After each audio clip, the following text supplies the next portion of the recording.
Ok, salut à tous. On va essayer de continuer notre cours d'ingénierie des fondations. Et on est toujours sur les fondations, les formules et la capacité ultime, chapitre numéro 3.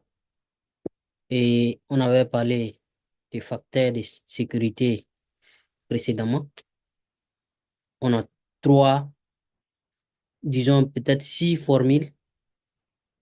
trois formules pour les cas des cisaillements général, rupture par cisaillement général, et trois formules pour rupture par cisaillement local. Et les formules sont en fonction de la forme de la semelle. Semelle continue, semelle carrée, semelle circulaire. Ok? Donc, on avait parlé des facteurs de sécurité la fois passée.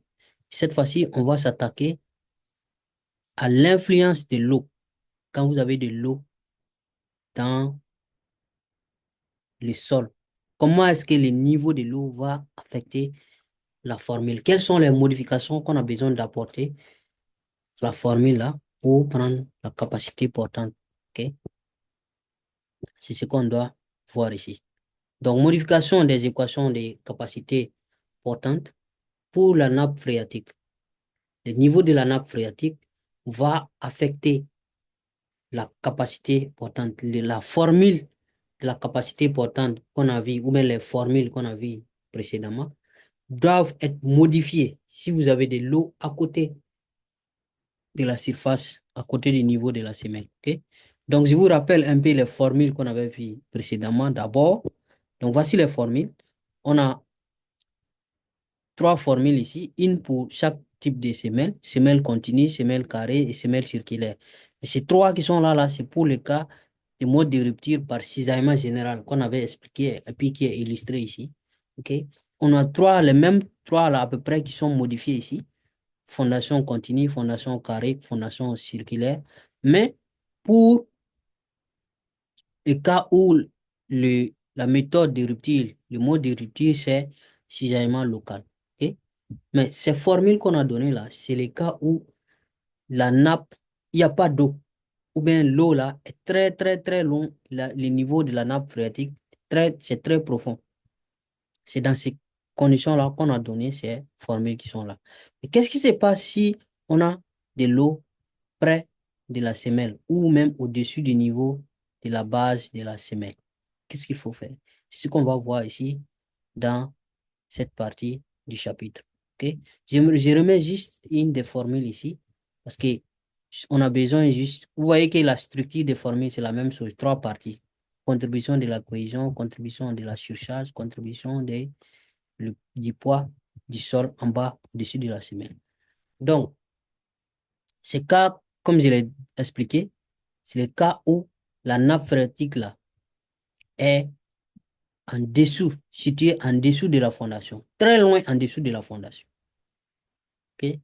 C'est en ce moment que ces formules sont valables. Mais si la nappe est très proche de la fondation, vous devez modifier ces formules. Cette formule qu'on a ici, qui est le cas où une fondation, par exemple, continue, et cisaillement par rupture générale, là, cette formule n'est pas valable si la nappe est très proche. Il faut des modifications, il faut modifier cette formule. Voici une image qui permet d'illustrer ce qu'on est en train de dire. Voici un premier cas où vous voyez la nappe là, est là. Vous voyez le niveau de la semelle. Le niveau de la semelle, la base de la semelle est ici. Mais le niveau de l'eau est là. La nappe est là. Donc, qu'est-ce qui va se passer? Ça, c'est le premier cas qu'on va voir. Deuxième cas, on a le cas où la nappe est là. Elle est en dessous du niveau de la semelle, mais elle n'est pas loin. C'est pas loin de la semelle, de la base de la semelle. Donc, dans chaque cas, comment il faut modifier cette équation-là? Pas celle-là seulement. Ça, c'est juste un exemple. Les six équations que je viens de rappeler là. Comment il faut les modifier pour que vous tenez en compte la contribution de l'eau. Tout ce que l'eau va faire en réalité ici, c'est d'affecter le poids du sol. OK? Les gammas du sol, ça va être gamma ou bien gamma sat, ou bien souvent on aura à gamma déjosé. OK? Donc, rappelez-vous que le Q qui est là, le Q qui est là, c'est la charge du sol au-dessus du niveau de la semelle. Et je vous avais dit que le gamma qui est là, c'est le gamma du sol en dessous du niveau de la semelle. J'avais dit ça précédemment, répété plusieurs fois. Il faut faire attention. OK? C'est gamma qui est là. Je vais retourner dans la diapositive précédente pour vous montrer que le Q qui est là, c'est juste le gamma du sol qui est là, multiplié par le DF. Vous voyez le DF, c'est la profondeur de la semelle. Je vais reculer pour vous montrer. C'était où? Ici, vous voyez, Q égale à gamma fois DF. Vous voyez, DF là, c'est juste DF ici. Bon, c'est pas le même schéma, mais ça illustre la même chose. Le niveau de la surface du sol et le niveau de la semelle. Donc, DF est là. Donc, Q, c'est égal à gamma fois DF. Ça, c'est s'il n'y a pas l'eau. S'il y a l'eau maintenant, vous voyez DF, le niveau de la semelle, vous avez ça, vous avez ça. Qu'est-ce qui va se passer? Ou bien si l'eau est là. C'est ça qu'on va voir. Donc, rappelez-vous que le Q, c'est le poids du sol au-dessus de la semelle. Et rappelez-vous aussi que le gamma qui est là dans la dernière partie de la formule, c'est le gamma du sol en dessous du niveau de la semelle. Voici des choses qui sont très, très importantes dont vous devez vous rappeler. OK? Donc, on peut continuer. Donc, si vous pouvez garder ça en tête, ça va aller. Donc, allons-y pour le premier cas. Premier cas, donc, c'est le cas où le niveau de l'eau est là. Le niveau de l'eau, vous voyez DF, c'est la partie au-dessus du niveau de l'eau. D1, pardon. D1, c'est la partie au-dessus du niveau de l'eau. DD, c'est entre le niveau de la semelle et le niveau de l'eau. Donc, c'est comme si on a pris le DF là, on a divisé en deux parties. La première partie, c'est la partie où il n'y a pas l'eau, c'est pas saturé. La partie numéro 2, c'est la partie où c'est saturé. Donc, ça va affecter le Q qui est là. OK? Donc, D1, le D1 là, est entre 0 et DF, inférieur à DF. OK? C'est exactement ce cas qui est là. Donc, ça va modifier la valeur de Q. Qu'est-ce qu'il faut changer? Il faut donc prendre les deux couches là. Vous voyez ici, ce qui est au-dessus du niveau de l'eau, à part, il faut traiter ça différemment.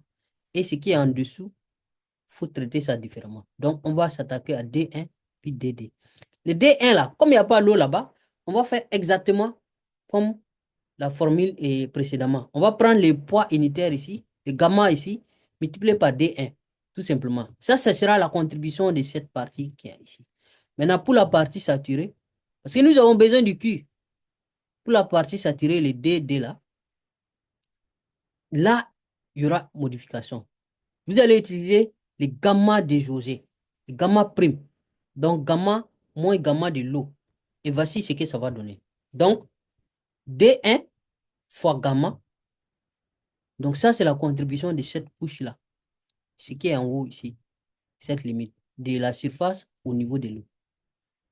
Maintenant, celle qui est en bas ici, vous allez prendre le D2 là. D2 fois gamma prime. Gamma prime, c'est gamma sat moins gamma de l'eau, gamma désosé. Parce que l'eau aide à contribuer à supporter les charges.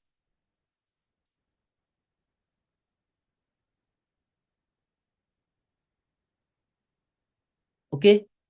Voici ce que vous devez apporter comme modification. Mais ça, c'est au niveau du Q seulement.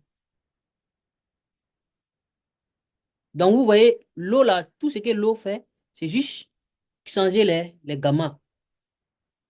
Donc, si gamma change, le Q va changer. On est d'accord? Si gamma change aussi, le gamma qui est en bas là aussi va changer. Donc, c'est à ça on va s'attaquer maintenant. Celui-là, celui-là. Parce que je vous ai dit que ce gamma-là, c'est le gamma du sol en dessous du niveau de la semelle. Donc, ce sol-là, le gamma, ce gamma-là sera remplacé. Donc, ça là, c'est juste gamma saturé, puis gamma de l'eau. Water. OK? Donc, gamma prime, ce gamma qui est là, celui-là, sera aussi remplacé par gamma prime, c'est-à-dire gamma saturé moins gamma de l'eau. gamma sat moins gamma W sera remplacé par ça. OK, tout le monde, j'espère. Donc, le gamma qui est là. Donc, voici les deux modifications qu'il faudra apporter à, à cette forme. Pas seulement celle-là, mais toutes les formules. Il faut changer le Q et il faut changer le gamma qui est là. Pour le Q là, au lieu que ce soit gamma fois DF, cette fois-ci, ça va être ça. C'est ça le Q. Remplacer le Q par ça. Simple.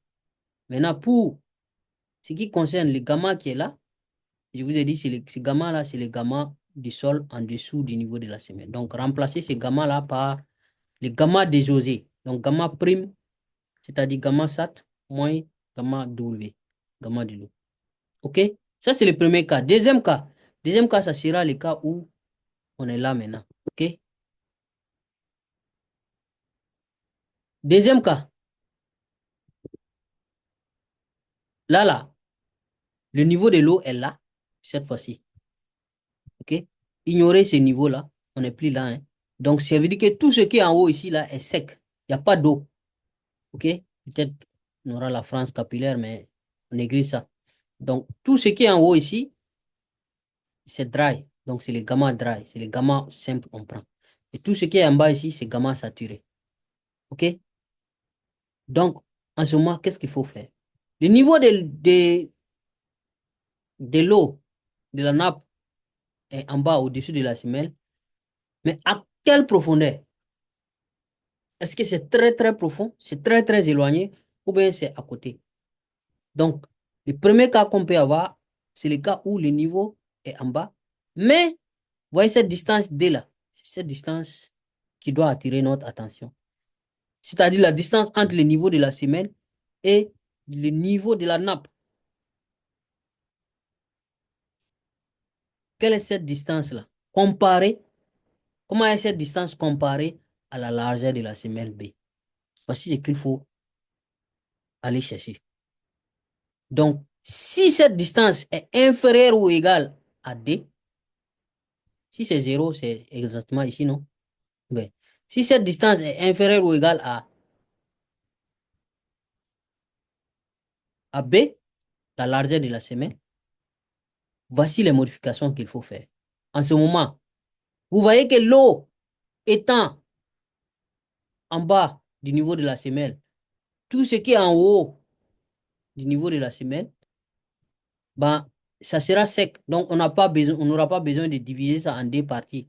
Donc, pour dire simplement que le Q là demeure juste DF fois gamma. Ça ne changera pas. Ça va être comme le Q qu'on a fait dans les autres, dans les formules précédentes, sans l'effet de l'eau, sans l'effet de la nappe. OK? Ça, c'est un. Donc, il n'y aura pas de modification ici. Pour le Q, il n'y aura pas de modification. Par contre, ce gamma-là, là, il faut modifier ça. Là, il faut modifier.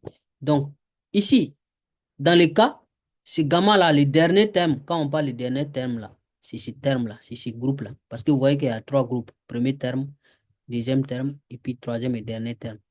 Donc, le gamma qui est dans ce dernier terme-là doit être remplacé par ça. Gamma bar. C'est gamma prime. Rappelez-vous que gamma prime, c'est gamma sat moins gamma de l'eau, le gamma désosé, mécanique du sol. OK? Plus D, c'est cette distance, divisé par B, la largeur de la semelle, que vous multipliez par gamma. Le gamma, c'est le gamma dry qui est là, le gamma sec. Moins gamma désosé. Je vous ai dit encore gamma désosé. Gamma prime, là, c'est gamma saturé moins gamma de l'eau. Gamma sat moins gamma de l'eau. OK? Allez-y, mécanique du sol. 1. Vous allez avoir ces informations-là. Normalement, si vous êtes ici, c'est que vous avez compris tout ça là d'abord.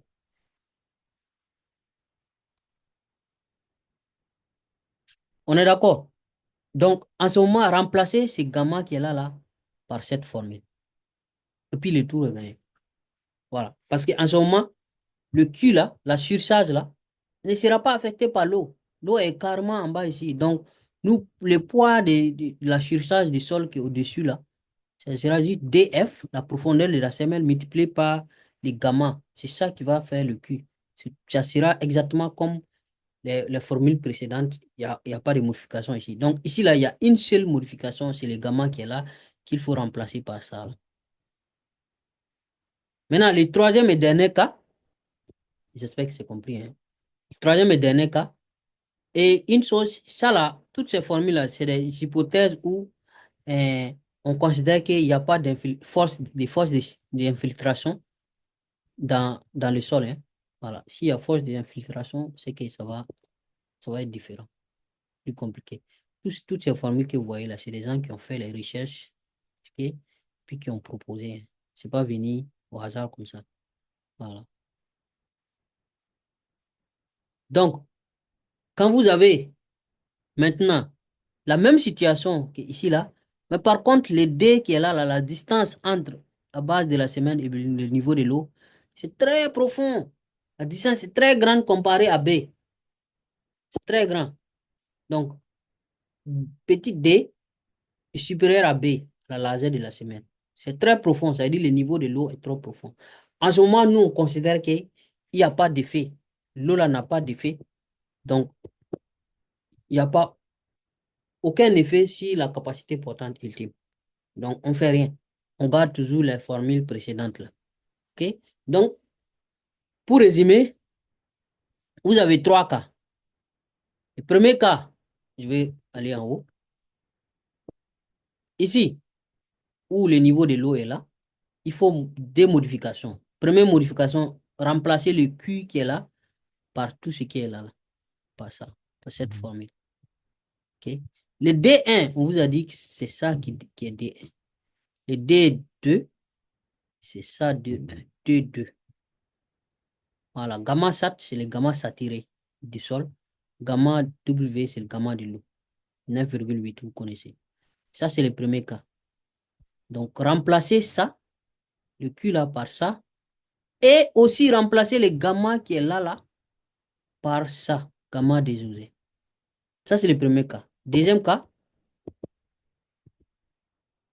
c'est ici, où le niveau de l'eau est en bas, en dessous de la semelle, mais pas trop, trop profondément.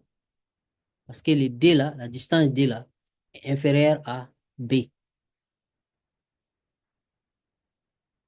En ce moment, voici la seule modification qu'il faut faire. Ça là, le DQ là, gamma fois DF là, ça c'est pareil que ce qu'on a vu précédemment. Donc, la seule modification faudra faire, c'est le gamma qui est là, là, qu'il faudra remplacer par ce qui est là. Très simple. Voilà. Troisième et dernier cas là, c'est le cas où le DF, le niveau de l'eau là, est très profond comparé. La distance D là est supérieure, strictement supérieure. Ici là, c'est écrit supérieur égal à, mais c'est strictement supérieur à B. En ce moment-là, on considère que l'eau là n'a plus d'effet. Par contre, euh, euh, par conséquent, pardon, les formules qu'on a vues précédemment tiennent. Voilà. Donc, j'espère que vous avez compris quelque chose. On va arrêter là. Merci beaucoup pour votre temps et à la prochaine. Merci.